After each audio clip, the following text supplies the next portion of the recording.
kita benar-benar siap menaruh kepercayaan besar yang dibebankan kepada kita sebagai anak bangsa, kepada lembaga meteorologi, klimatologi, dan geofisika untuk memantau perkembangan cuaca, iklim, dan aktivitas seismik khususnya di Indonesia.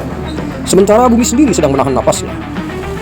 Para pakar dan ilmuwan kita dari ITB dan universitas terkemuka lainnya telah berbicara tentang potensi besar dari gempa megatrust, yaitu gempa bumi raksasa yang terjadi di zona subduksi, yaitu tempat lempeng samudera mengkunjam dan menyelusup ke bawah lempeng benua.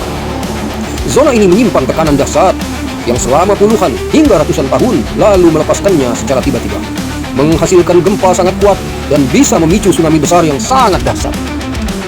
Gempa megatrust umumnya memiliki kekuatan di atas 8 skala magnitudo atau skala Richter, dan ancaman tinggi gelombangnya pun tidak main-main, di atas 5 hingga 40 meter.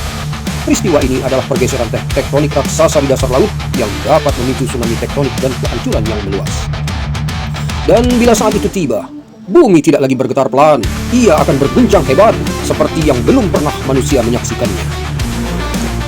Namun pertanyaan yang sesungguhnya adalah bukan kapan bumi akan bergetar, tapi siapa di antara kita yang masih sadar sebelum peristiwa itu terjadi.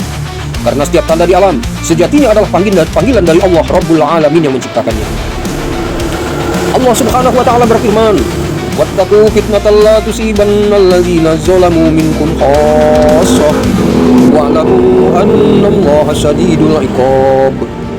Dan peliharalah dirimu dari siksaan, fitnah dan bencana yang tidak hanya menimpa orang-orang zalim di antara kamu saja, dan ketahuilah bahwa Allah sangat keras siksanya. Quran Surat Al-Anfal ayat nomor 25. Kita terlalu sibuk menghitung gempa, mengidentifikasi bencana, tapi lupa menghitung dosa. Sadarkah kita bahwa alam semesta sedang melaksanakan tugasnya dalam rangka bertasbih, yakni pengabdian kepada Allah Subhanahu wa taala. Sebagaimana Allah berfirman, "Alam taro anna Allah yasjudu lahu man fis samawati wa man fil ard was-samsu wal qamaru wan nujumu wal jibalu was-sajaru wad-dawabu wa katsirun minan nas wa katsirun haqqo 'alaihi al-'azab wa man yuhinillahu fama lahu min mukrim. Innallaha yaf'alu ma yasha." Tidakkah kamu tahu bahwa kepada Allah bersujud siapa yang ada di langit dan siapa yang di bumi? Matahari, bulan, bintang-bintang, gunung-gunung, pohon-pohon, hewan-hewan melata, dan banyak di antara manusia. Tetapi banyak pula manusia yang pantas mendapatkan azab. Barang siapa dihinakan Allah, maka tidak ada seorang pun yang dapat memuliakannya. Sungguh, Allah berbuat apa yang Dia kehendaki. Quran Surat Al-Hajj ayat nomor 18. Refleksi ini untukmu dari hati yang sedang belajar takut kepada Allah. Maka Rasulullah SAW mengabarkan dalam sebuah hadis sahih, An Abi Hurairah radhiyallahu anhu qala Rasulullah SAW, "La taqumu as-sa'atu hatta yaksura al-malu wa taksura az-zalazil wa yatakarrabu az-zaman."